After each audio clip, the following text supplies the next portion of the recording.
Alhamdulillah, salatu wassalamu ala rasulillah, la hawla wa la quwwata illa billah, wa ba'd.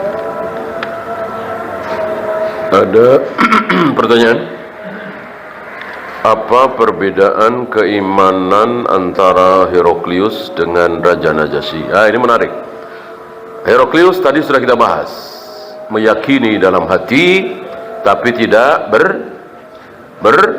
bersahadat. Najasyi bersahadat. Najasyi bersahadat. Di depan siapa?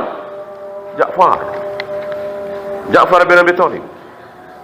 Antum masih ingat hijrah pertama itu dari mana ke mana? Dari Mekah ke Madinah? Tidak. Dari Mekah ke Madinah itu bukan hijrah pertama, tapi hijrah terbesar. Yang dari hijrah itu tegak daulah Islamiyah di Madinah pertama kali. Sebelum itu ada hijrah yang dilakukan oleh Ja'far bin Abi Thalib bersama beberapa belas, saya kira nggak sampai 20, dari Mekah ke Habasyah, yang di situ rajanya adalah raja Nasrani waktu itu, mayoritas Nasrani sana, namanya Najasyi. Setelah bertemu dengan Ja'far bin Abi Thalib, menyampaikan ayat-ayat yang diterima dari Nabi alaihi salatu wassalam, sabda-sabda Nabi dan seterusnya, Raja Najasyi masuk Islam. Diawali dari kejadian unik. Jadi ketika Ja'far bin Abi Thalib dan teman-temannya datang ke Habsyi, kalau istilah sekarang barangkali minta suaka gitu ya, ke negara lain, karena memang susah di Mekah, terus dipojokkan oleh Abu Jahal, Abu Lahab dan teman-temannya. Nah, saat itu menunggu kedatangan Raja Najasyi. Begitu datang, orang-orang itu, orang-orang Najasyi, orang-orang Habsyi berdiri menyambut. Ja'far bin Abi Thalib dan teman-temannya nggak mau berdiri. Tahu karena yang dilarang oleh Nabi kan? Nabi melarang menghormati kedatangan seseorang dengan berdiri. Salah satu bentuk tasyabbuh yang diharamkan. Padahal kalau logika akal kita, ini kan di negeri orang, udahlah ikut aturan sempat. Ini luar biasa keimanan Ja'far bin Abi Thalib. Dengan ini justru Raja Najasyi tertarik, siapa yang melarang kalian berdiri dan seterusnya. Dijawab, justru pintu hidayah dari situ. Akhirnya Raja Najasyi masuk Islam, bersahadat.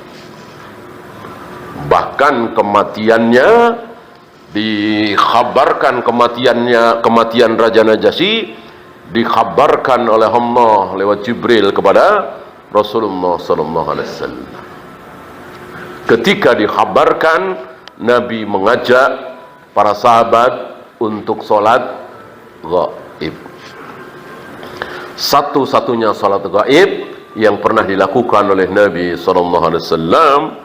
Padahal yang muslim yang meninggal di tempat jauh dari Madinah banyak, tapi hanya Raja Najasyi yang disolati secara gaib. Kenapa? Karena tidak ada satupun yang menyolati Raja Najasyi, karena mayoritas Nasoro. Berarti menyembunyikan keislaman boleh. Ini semakin membuka kebenaran manhaj salaf, semakin membongkar kesalahan orang-orang hizbiyin, harakiyin yang mengatakan bahwa kalau kekuasaan sudah di tangan, dakwah mudah. Maka mereka bikin partai Islam. Supaya apa? Supaya jadi menteri, supaya jadi gubernur, supaya masuk parlemen, syukur-syukur presiden, ya kan? Agar apa? Agar dakwah mudah. Itu kata mereka. Dari tahun 90 sekian. Hari hat Raja Najasyi. Kurang apa? Sudah jadi raja. Bisakah memaksa rakyatnya, pembesarnya untuk ikut-ikutan beriman? Nggak bisa. Tadi Heraklius kan seperti itu juga. Untuk tahu ceritanya bagaimana Heraklius ada niat untuk mengajak para pembesar itu untuk masuk Islam, tapi tidak sanggup. Karena keimanan tidak bisa dipaksa seperti itu. Nah, maka tegaklah apa yang menjadi pedoman manhaj salaf, bahwa dakwah tidak diawali dengan kekuasaan. Jadi dakwah betul-betul dakwah diawali dengan ujian demi ujian. Ditolak di sana, pindah ke sini, dicaci, dimaki, dihina. Itu sunnah dakwah. Seperti itu. Bukan kekuasaan dulu. Setelah berkuasa, jadi presiden, jadi gubernur, dakwah mudah, ternyata nggak mudah. Dan itu sudah terjadi di negeri kita ini kan. Kalau ukuran orang awam kurang apa? Antum masih ingat? Presidennya ketua organisasi Islam terbesar. Presidennya. Ketua MPR-nya, antum masih ingat? Ketua organisasi Islam terbesar nomor 2. Ya. Ketua DPR-nya mantan ketua HMI. Udah kurang apa itu? Islaminya udah kurang apa ya? Ini ukuran orang awam ya. Presidennya ketua NU, ketua MPR-nya ketua Muhammadiyah, ketua DPR-nya mantan ketua HMI. Udah kurang apa itu? 2000 berapa itu? 2002 kali ya, apa 2001? Apa yang didapat oleh Islam? Apa? Kemudian masyarakat menjadi Islami begitu? Kemudian masjid penuh dengan jamaah begitu? Kemudian orang-orang pada meninggalkan riba begitu? Kemudian syirik dan bid'ah hancur begitu? Tidak. Masih biasa-biasa saja. Zina, khamar, judi, masih biasa-biasa saja. Ini membuktikan bahwa dakwah tidak diawali dengan kekuasaan. Maka sudah, biarkan mereka berebut kekuasaan bangkai kambing siapalah. Manhaj salaf jangan ikut-ikutan. Sibuk dengan dakwah terus. Sampaikan yang hak itu hak, yang batil itu batil. Yang sunnah itu sunnah, yang bid'ah itu bid'ah. Sampaikan sampai mati. Seperti ucapan Syekh Albani, jangan bertanya kapan kita sampai. Jangan bertanya.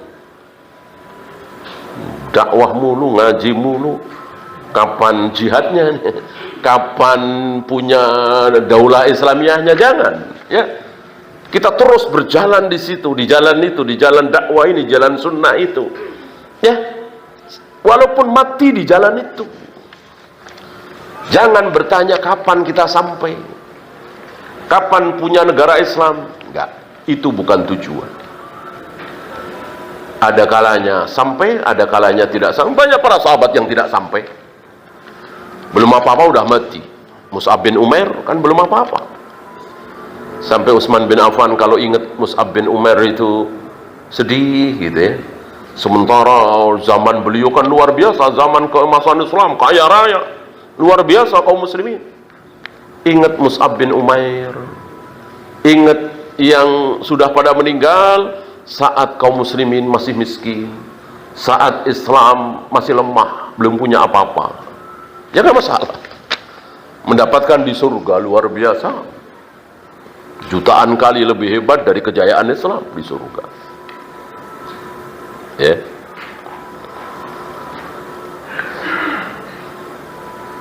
Adakah penjelasan tentang mengangkat tangan setiap takbir pada salat Id dan salat mayit?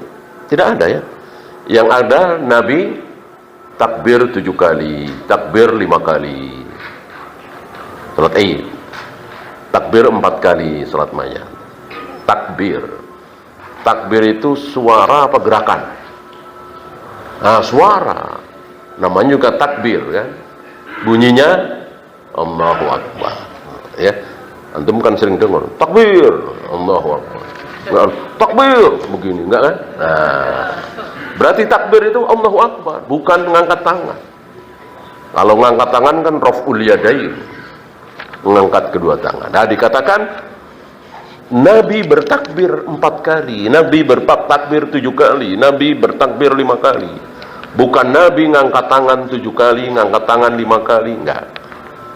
Tapi bertakbir.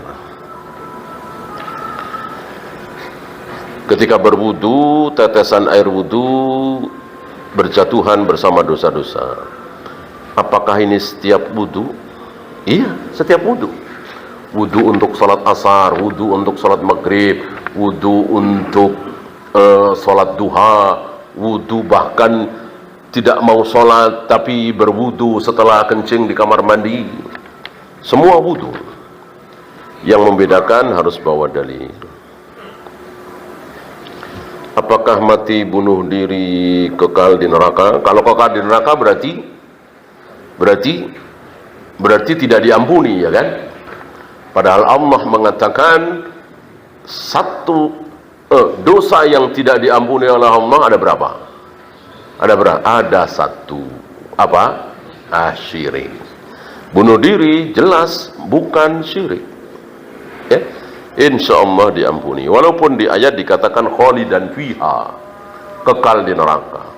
Tapi tafsir dari Ibnu Katsir dan lain-lain, maksud kekal di sini adalah berjuta-juta tahun, gitu ya.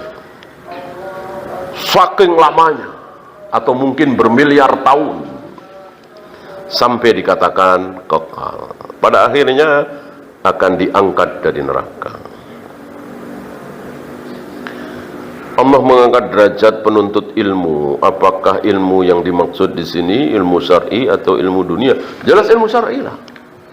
Jelas ilmu syar'i.